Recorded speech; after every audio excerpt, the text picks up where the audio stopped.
और अब बात करते हैं दिल्ली में यमुना के वाटर लेवल की। तो यमुना का वाटर लेवल अब भी डेंजर लेवल के पार है। अब भी खतरे के निशान से ऊपर बह रही है यमुना नदी। तो कई इलाकों में अब भी पानी भरा हुआ है। आईटीओ में सड़क पर यमुना का पानी लगातार बना हुआ है। तो आपने देखा था दिल्ली के कई इलाकों में सैलाब लगातार 5-6 दिन से पानी बना हुआ है। यमुना खतरे के निशान पर के पार अभी भी है और इसके अलावा इस सैलाब को लेकर सियासत भी देखने को मिल रही है।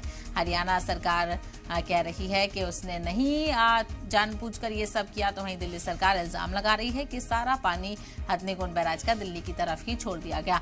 बहरहाल लोगों को अभी भी मुसीबतों का सामना करना पड़ सकता है। अभी पानी की निकासी के लिए पानी पूरी तरह से खत्म हो जाए, इसके लिए लोगों को इंतजार करना होगा। लोग घरों के बाहर रहने को मजबूर हैं। सामान बहुत ज्यादा लोगों के पास नहीं है। खाने पीने की किल्लत देखने को मिल रही है।